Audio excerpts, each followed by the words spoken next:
and raise a hullabaloo at the ball game today.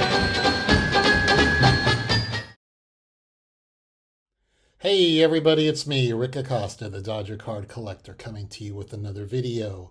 Today is Friday, September 27th. I don't know about you guys, but Friday is like one of my favorite days of the week.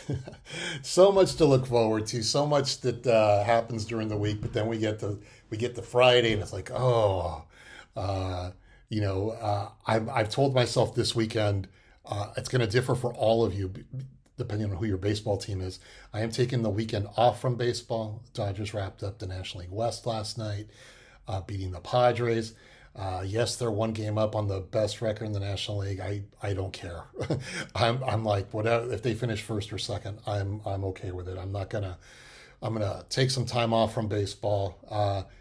Let the Mets play the Braves and let I think the Royals. No, the Mets are playing the Brewers, then they're playing the Braves, and the Royals are playing the Braves. There's just a lot of teams still vying for wild card spots, which is now the new big thing, is just trying to get in and winning the wild card, because wild card teams come into the World Series or end up making the World Series, while teams like the Dodgers end up staying home after the first round. So let's see what happens this year.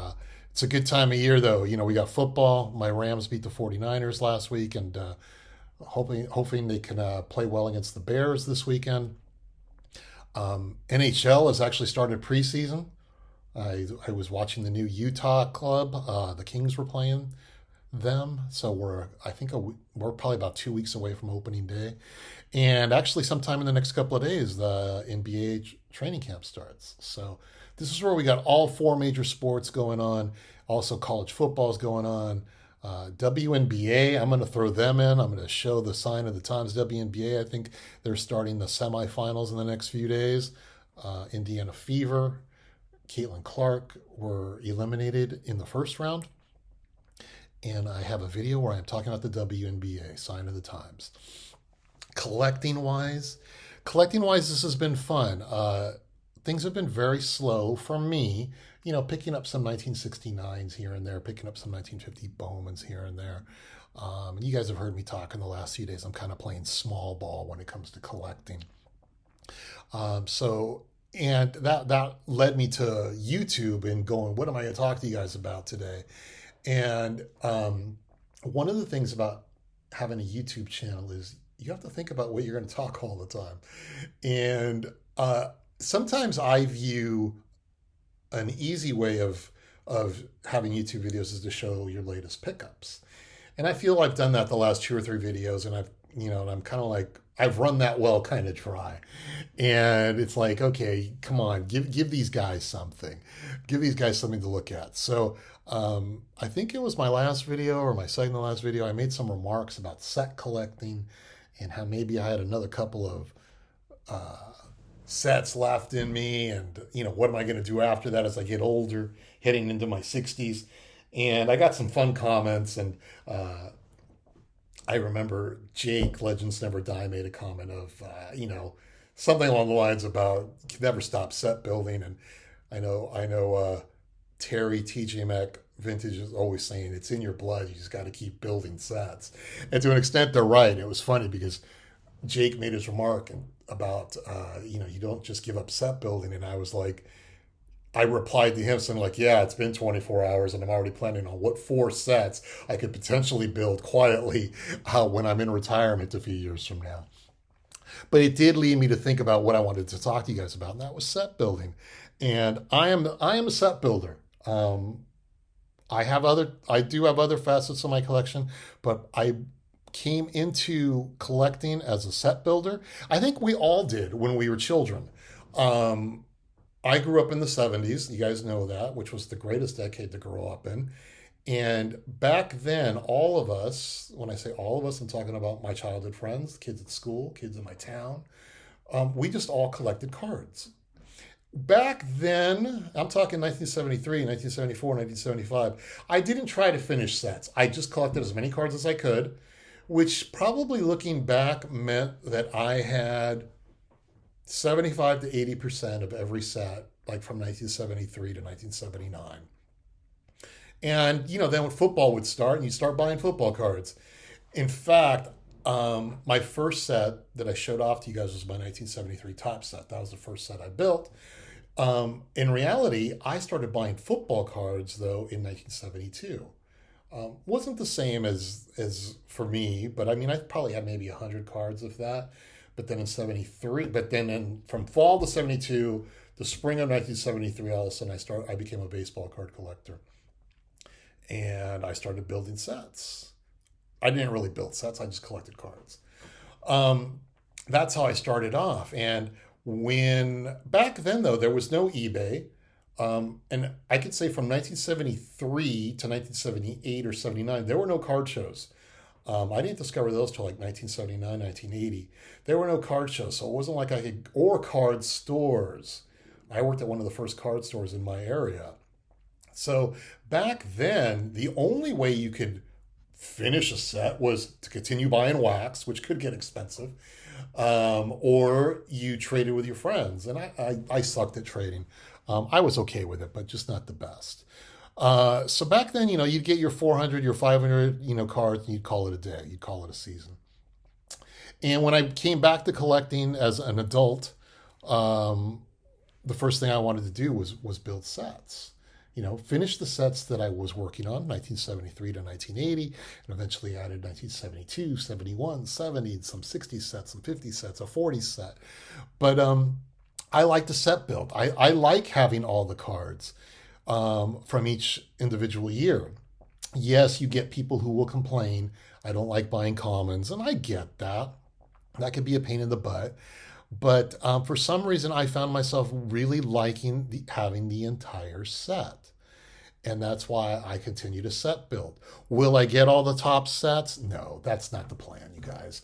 Like I said, I have all the 70s.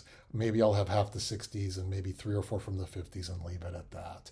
But I don't see myself doing that. But there are a lot of fun collectors out there who do try to get cards. And I wanted to call them out. There are more out there, but the guys I always think about, Rocket J Rick 18. I already mentioned Jake, Legends Never Die. I admire them because they have incredible collections. And if you're not subscribing to me, you should definitely be subscribing to them because they like to set build. And I admire what those guys do. They have very nice stuff. A couple of other guys I like, John Keating, Mikey, Dean Gerhardt. They're set builders as well. There's a lot more set builders out there. I just named those. There are some guys on here that claim not to be set builders who secretly have 20 years of cards in their closet, who have 20 years of sets in their closet. You guys know who you're talking about. But there are set builders everywhere. And like I said, set collecting's fun. It might not be for everybody. Now, I will be honest. I think I have roughly 2, 4, 8, 12. I'm counting my sets that are over there. I have roughly 22 sets. Only 3 of them are after 1989. Modern, I have 1992 Bowman, 2001 Topps, 2014 Topps Heritage. That's it. I have to admit, I do not get an excitement out of looking at baseball card sets from 2012, 2005, 1998. It just doesn't do it for me. But I do like to see all the cards 1980 and before in binders and looking through the pages. It's fun. And the thing is, card collecting isn't just about amassing cards and collecting cards. It's times like this where we sit back and enjoy some of the cards you do have. And I showed you guys my 1973 set a few weeks ago. Today I'm going to show you the 1972 set, which was one of my favorite sets to build. And it's just a really nice set to look at. So let's turn the camera around and we're going to take a look at 1972. So for 1972, I'll go over some stats of the set, and I'll give you my personal history working on this set. This was one of my fun sets to work on, definitely. You guys know this, I always start with just a regular page here in the front. The 1972 Topps set is 787 cards. It was the largest set to date in 1972, and it would turn out to be the largest set that Topps would have vintage-wise. I know that today's cards, gosh, I want to say by the time you get the Topps update, I think there's like 1,000 base cards in the set, something along those lines. We have a lot more teams than we did back in 1972. But this was the big set, and loved working on it. It was a beast to work on. The set consists of 6 series. First set is numbers 1 through 132. As we start going through, and I'll pick off some of my favorite cards from this set. This is one set where every card I have is ungraded. I do have 2 graded cards that are duplicates, and they're just common cards. So what you're going to see in here are all the cards. And we see something different in this set that we do from any other set.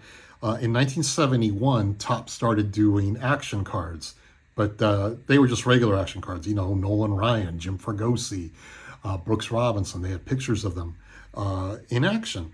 But in 1972, Topps went back to generic poses, but then they would have a subset called in action. And here's where we see our first in action cards. So you see Cleon Jones, Billy Martin, Jerry Johnson of the Giants, Yaz. This was a good way for Topps to sneak in 2 cards of a lot of players. As you would see this, I believe, in almost every series. Series 1, yeah, look at this. We got Mays in action, Harmon Killebrew, Buddy Harrelson. So this was a fun set, definitely. I like this card, Clyde Wright. He was a very good pitcher with the Angels in the early 70s. You get to see the big A in the background. That still exists, but it's now in the parking lot. They moved it to the parking lot when the stadium was enlarged for the Los Angeles Rams to move to Anaheim. And then once they did the remodeling of Anaheim Stadium after the Rams had left, they thought about moving the big A scoreboard back, but I think I heard something along the lines of if they moved it back to the outfield, it would, in the move, the structure would probably break. So they kept the big A next to the freeway. And then if you see here, here's Candlestick Park, and they are enlarging their stadium at this point because the San Francisco 49ers had just moved in. So they made outfield bleachers and closed the stadium. In the old days, in the 60s, when Willie Mays was predominantly hitting home runs, the outfield was pretty barren. There might have been left field bleachers back then. I don't remember. One thing we also see, this is the first year of the Texas Rangers moving over from the Washington Senators. So all these cards are Texas Rangers cards. The one disappointment I would say in this set is that when we get to the later series, Series 5, Series 6, we don't see actual photos of the Rangers. We still see airbrushed cards of Senators players with their caps drawn out. So we don't have any official Texas Rangers caps with Texas caps on. You wouldn't see that till 1973 when they had the blue caps and the red bills.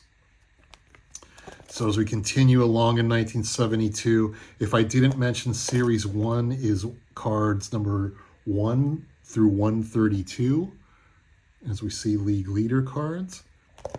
There are 6 series in this set. Series 5 and 6 being the most difficult. We'll talk about that a little bit more. The deeper we get into this, there's Frank Robinson. We get the checklist for Series 2, which is card numbers 133 to 263.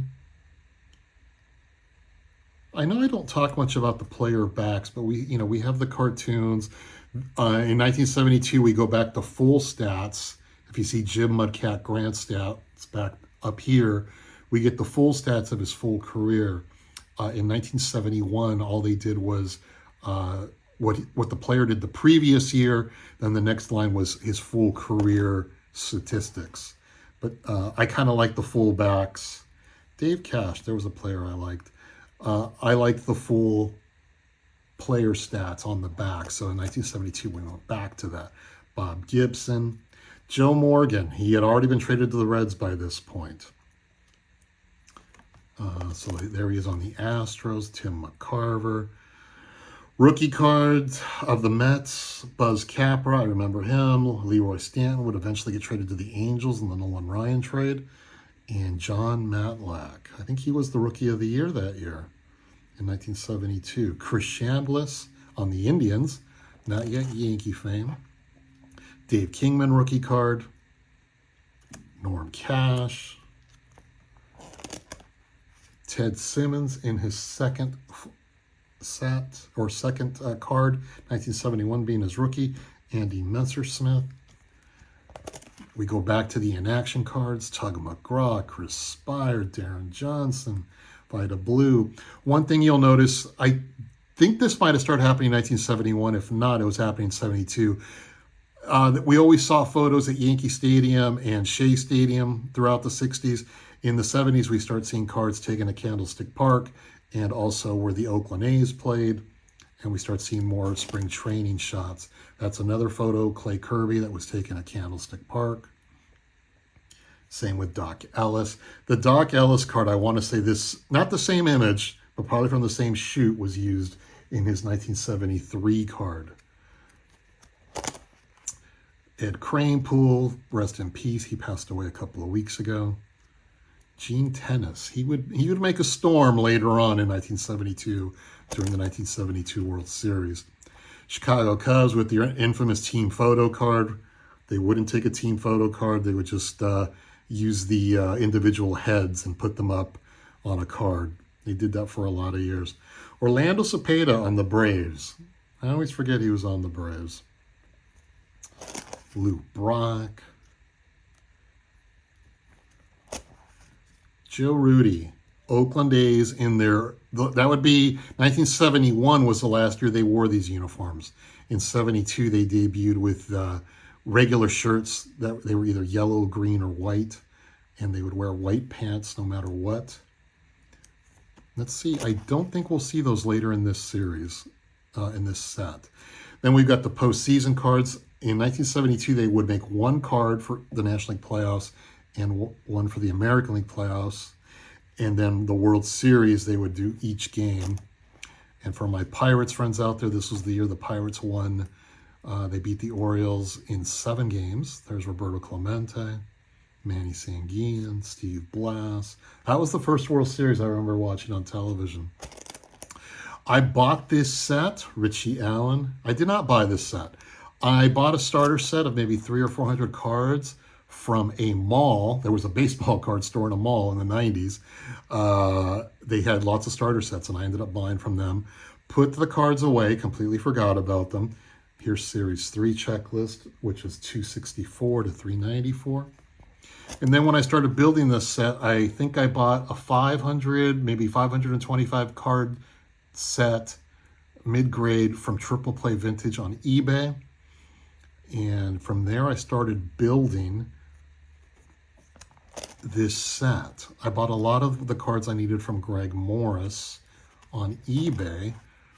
But once I got the 500 cards, I realized at that point, all I really needed were the high numbers, some of the semi-high numbers, and then some star cards.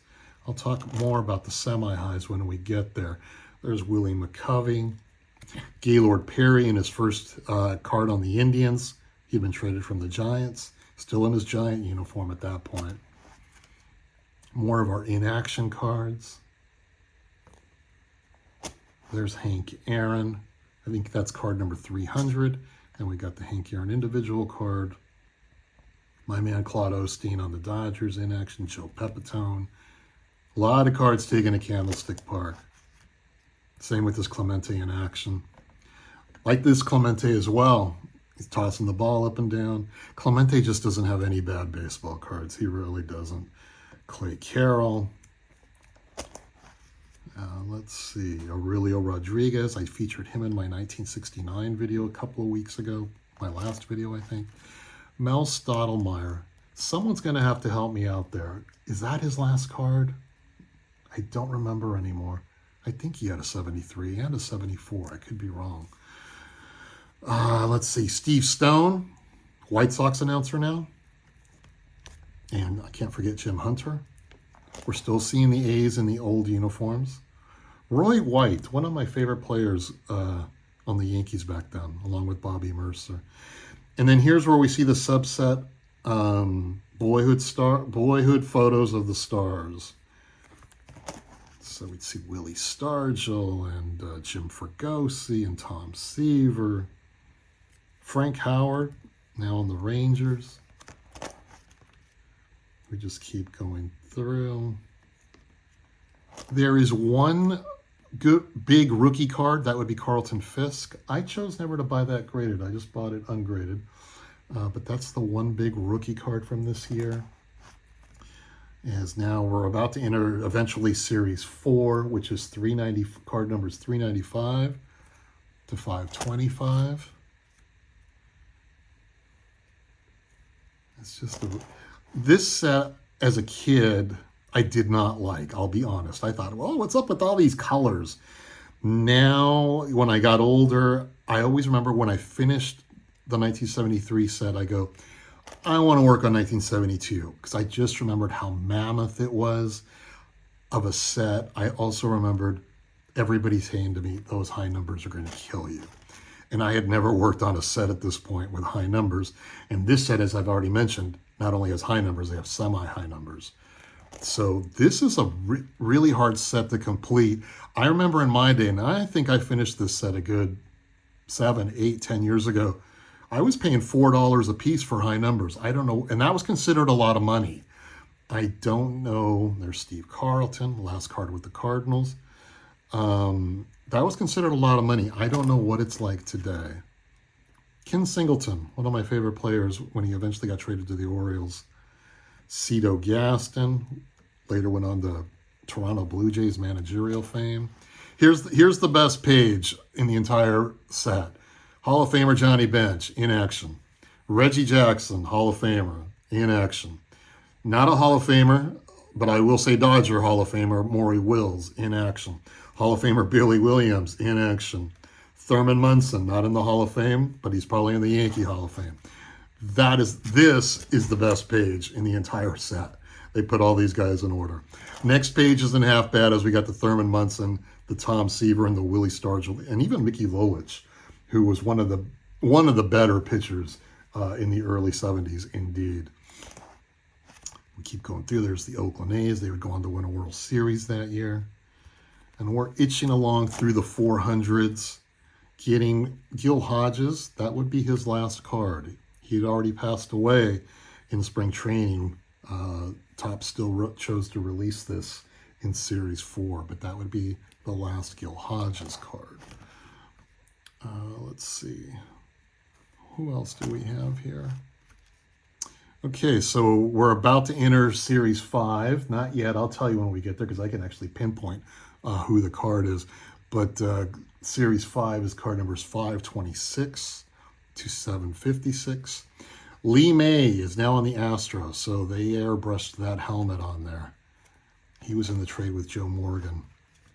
More boyhood stars.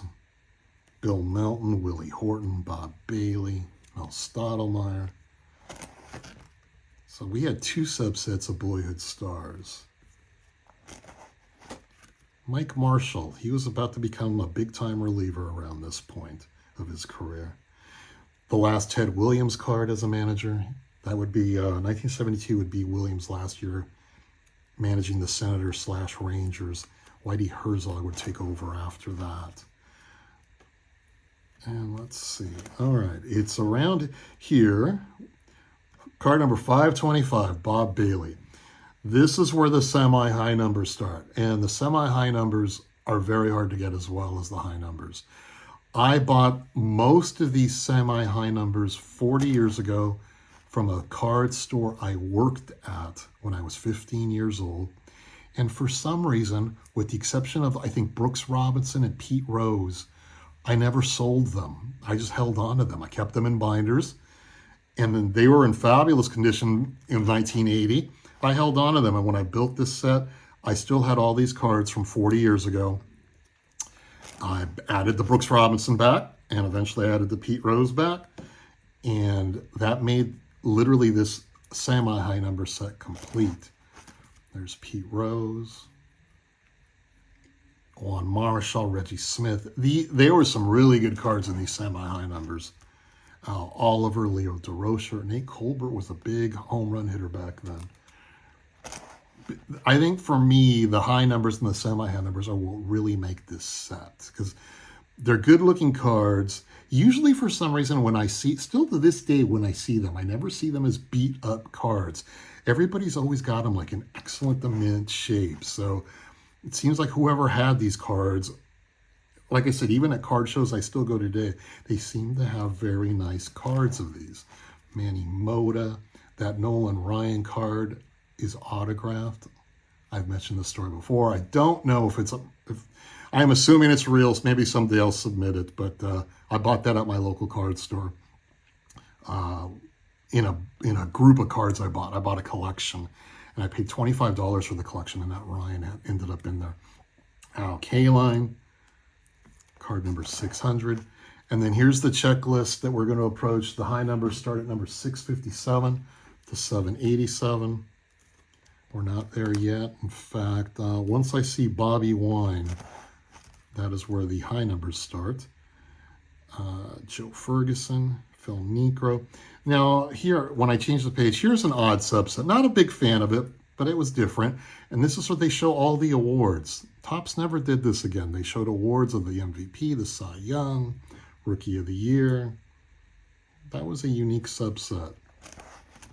Series 6 also is famous for one other subset. I'll get to that in a moment. I think in Series 6, we don't have any more in-action cards. I did notice that. In Series 6, I think we lose them. I'll double check. But we're going here, and we are literally now like in high numbers country. Ken Holtzman had been traded from the Cubs to the A's for Rick Monday, so his card's airbrushed. Davey Johnson. Steve Garvey. This card was a pain in the ass as a child to get. I'm not going to lie.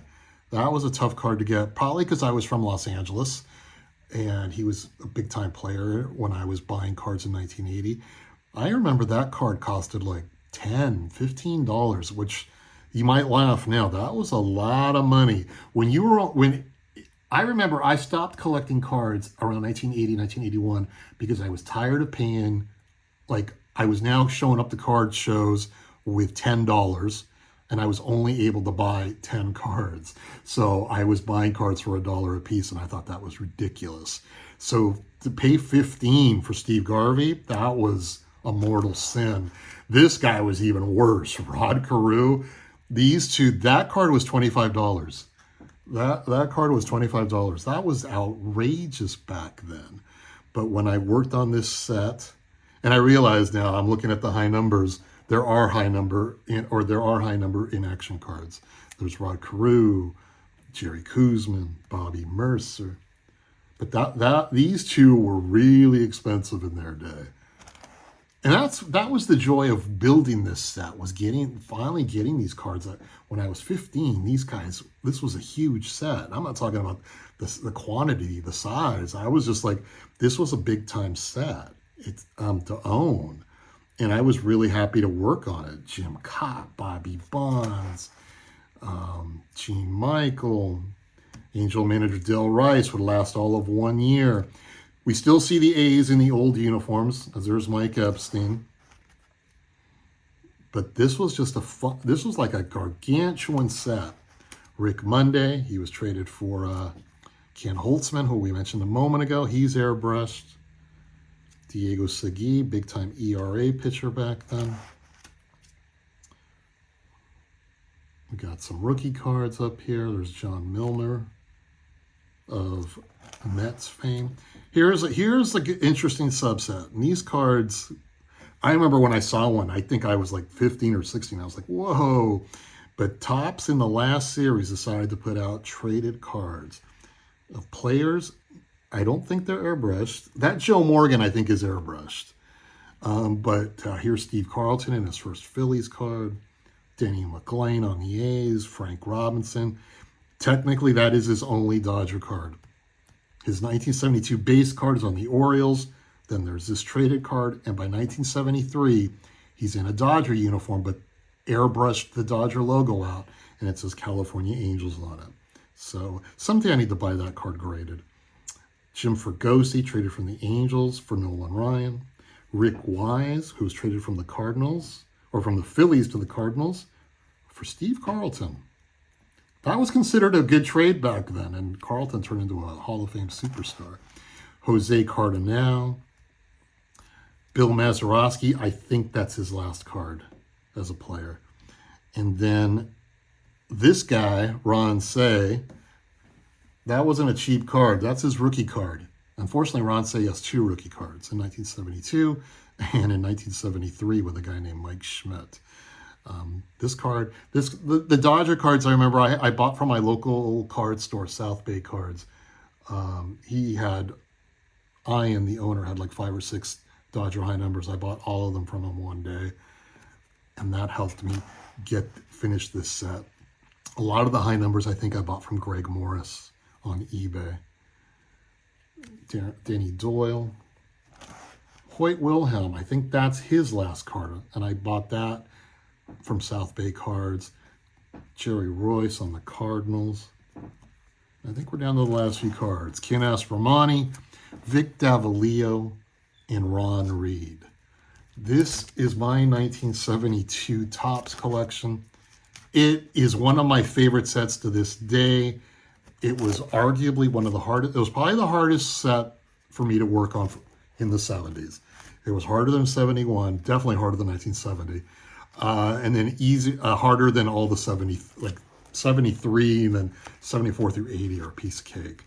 But this was a fun set to work on. So if you get a chance, if there's something you're interested in, I highly recommend building this set from 1972. All right, guys, if you stuck around this long, thanks so much for watching, and we'll talk to you next time. Take care. It's a beautiful day for a ball game.